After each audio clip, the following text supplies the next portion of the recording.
ఆంధ్రప్రదేశ్లో జరుగుతున్నటువంటి పారిశ్రామిక ప్రగతి కేవలం పత్రికల్లో ప్రకటనలకు పరిమితమైంది. మీడియాలో వార్తల కోసం మాత్రమే అధికార కూటమి ప్రభుత్వం నాటకాలు ఆడుతూ ఉంది అనేది స్పష్టంగా అర్థమవుతా ఉంది.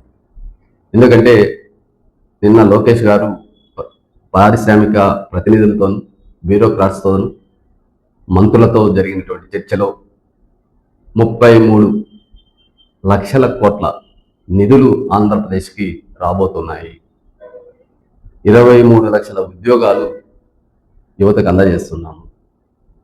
ఈ అంకెలు బాగున్నాయి, మీ మాటలు బాగున్నాయి.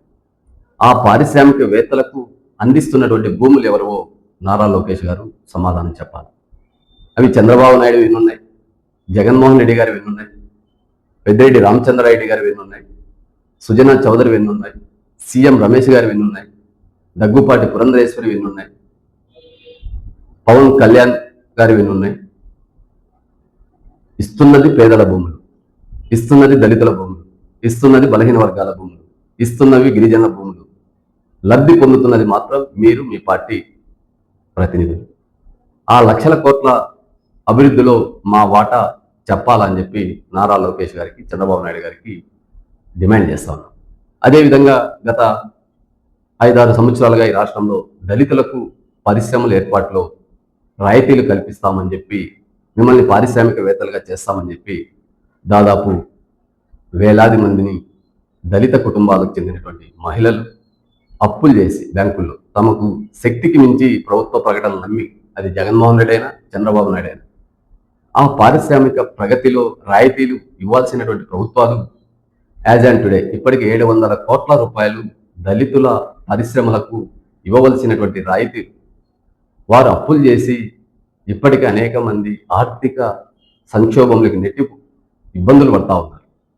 మీరు తెస్తున్నటువంటి 33 లక్షల కోట్ల రూపాయల్లో 700 కోట్ల రూపాయలు ఒక చిన్న అమౌంట్. ఇప్పటికే వారు పరిశ్రమలు ఏర్పాటు చేసుకున్నారు, ఉపాధి కల్పిస్తూ ఉన్నారు.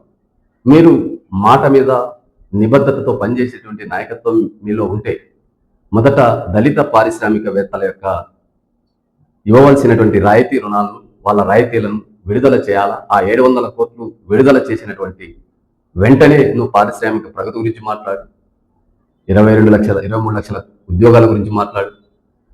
కేవలం మా భూముల్ని లాక్కొని మమ్మల్ని భిక్షగాలుగా చేయడం తప్ప, అది జగన్మోహన్ రెడ్డి అయినా చంద్రబాబు నాయుడు అయినా ఇంకా లోకేష్ కొత్త భిక్షగాని పాత్ర పోషిస్తూ రాష్ట్రంలో దళిత, గిరిజన, బలహీన వర్గాల ఉసురు తగులుతుంది అని చెప్పి మీకు చెప్తాను. ఆ భూముల్లో మీరు 1 ఎకరా మీ భూములు ఇవ్వడం లేదు. మీరేమో కంపెనీల పేరుతో 1000 ఎకరాలు మీ కుటుంబాలు, మీ కుటుంబ సభ్యుల పేరుతోనూ, సెజ్జుల పేరుతో మీరు లాక్కుంటూ, ఆ కంపెనీలు, కార్పొరేట్ కంపెనీలు, విదేశీ కంపెనీలు ఇచ్చేటువంటి కమిషన్లు మీరు తీసుకుంటూ, మా భూముల్ని వాళ్ళకు తాకట్టు పెడుతూ మా జీవితాల్ని చిన్న భిన్నం చేస్తున్నటువంటి జగన్ అండ్ చంద్రబాబు నాయుడు, లోకేష్, మీరు నిజంగా బలహీన వర్గాల, దళిత, గిరిజన ద్రోహులుగా చరిత్రలో నిలిచిపోతారు అని చెప్పి నిజంగా మీకు చిత్తశుద్ధి ఉంటే మీరు ప్రకటన 2 సంవత్సరాలని ఇదే ప్రకటనలు చెప్తా ఉన్నారు. ఇప్పటికీ అనంతపూర్ జిల్లాలోనే బీటెక్, ఎంటెక్, ఎంఏబిడి ఇలా చదువులు, ఉన్నత చదువులు చదివినటువంటి నిరుద్యోగ యువత మీరు ఉద్యోగాలు ఇస్తామంటే, మీరు ఉద్యోగాలు కల్పిస్తా ఉంటే ఎందుకు ఆత్మహత్యలు చేసుకుంటారు?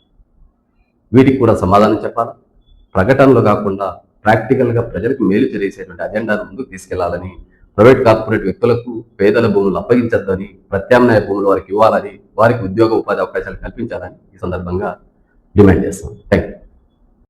ఫాలో చేయొచ్చు కదండి ప్లీజ్.